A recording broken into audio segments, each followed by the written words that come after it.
So in my last video, I was telling you about how Lyndon is the prince in Cinderella for his musical for his school this year, and he was so sick leading up to opening night.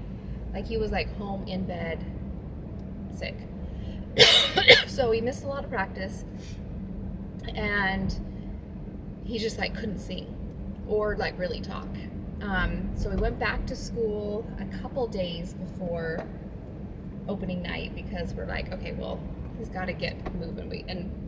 We tried everything.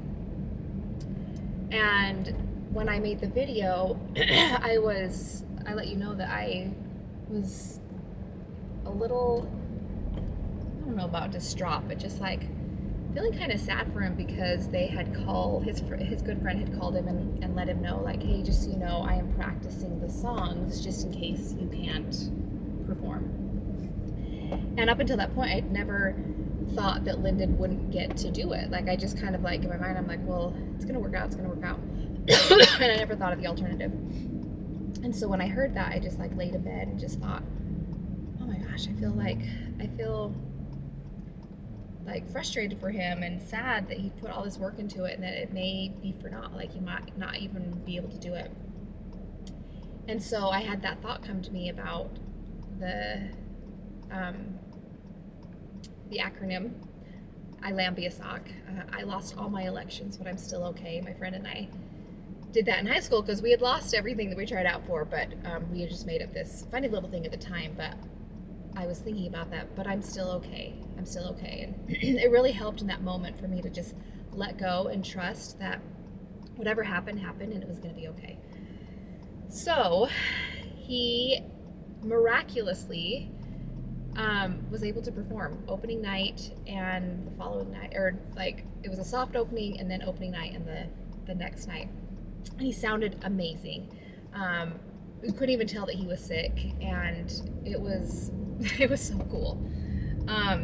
And then so that was last Thursday, Friday, Saturday, and then this week they're doing 2 more shows on Wednesday and Thursday. And starting Monday of this week, he started feeling terrible again. Didn't go to school on Monday, in bed all day,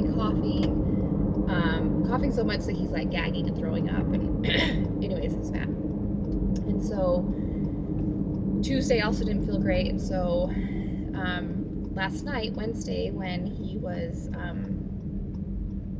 ready to, like, the night of the performance,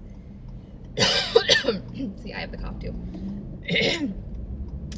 He like still didn't feel great, went to school, and we were just like, we've done all the things, like singer's throat spray, essential oils, like a inhaler kind of a thing to get his lungs, like we've done so much. And so we sent him to school, and I needed to drop by at about 5 to take him some dinner, and showtime's at 7. So I hadn't seen him all day, I just saw him in the morning, knew he wasn't doing great, but just kind of like thought, oh, everything's gonna be fine.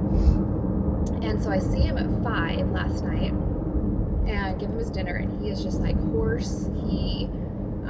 He's like, Lyndon gets in kind of this like bad mood, just like, oh, woe is me and blah blah blah, and which I can kind of understand, but he was just in that mood, and he's like, I can't sing, I don't know what I'm gonna do. And this is like 2 hours before show. So when I'm handing his food, I just told him, I'm like, you know what, it's gonna come and it's gonna go.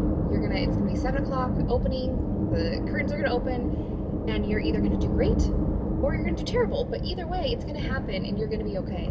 And I was like, just trust that whatever happens is the right thing and it's for you, and we're just gonna move on. And a little worried about him like leaving, admittedly. And so we went last night again, and the director, Mr. Foreman, gets up there and, introduces everything, and he's like, okay, our Prince Topher is done, has just been so sick and not well, and so we have somebody here that's gonna sing for him. And he like kind of motioned for this guy that's like down, like where the pit is, the orchestra. And we didn't know that was even an option. And so I was kind of like, how is this gonna look? How's it gonna work? And it was amazing. Like, you couldn't even tell that Lyndon was lip syncing. This guy that they had sing, he's actually from CSU, Colorado State University, and he had been to Prince Topher before. And his voice sounded so similar to Lyndon's. And so, like, Lyndon would start, and I just, like, kind of thought it was him almost, and I had to look at that guy. We were sitting really close. I looked at him, nope, he's singing, it's not Lyndon. So the whole show went great. And Lyndon didn't get to sing, but that doesn't really bother Lyndon. He's okay with it. And so it just reaffirmed to me that we can trust Heavenly Father. Like, it may not be perfect, you know, like Lyndon didn't get to sing the second weekend, or the next time. But somehow, some way, it was made up to him. And and even if that kid didn't come and sing for Lyndon, and Lyndon had to, like, cough and, horse his way through it, that would have been okay too. But it was such a good reminder to me, and I brought this up to Lyndon too, that, we don't know sometimes the possibilities or what's going to happen. We didn't know that guy would be coming from CSU. He didn't know at 5 o'clock that he would have somebody to sing for him, and the show was starting at 7. But we can trust that Heavenly Father's got it handled, and our job is to take steps forward and not freaking out. Like, having faith and putting trust in Heavenly Father is taking a deep breath, moving forward, and saying, okay, I don't know how this is going to work, but I'm going to trust Heavenly Father. And that lesson is played out in so many different things. Even this morning, like, I found myself kind of worrying about something, and I'm like, no, it's just like Lyndon. Like, he was able to figure this out. Heavenly Father worked it out for him, and Heavenly Father's going to do the same for me and whatever I have. So anyways, I wanted to share that. I hope that it is helpful for you, and I just want you to know that Heavenly Father has you too. Like, he has it worked out for you, and as you choose faith and choose trust, you're going to see that unfold in your life.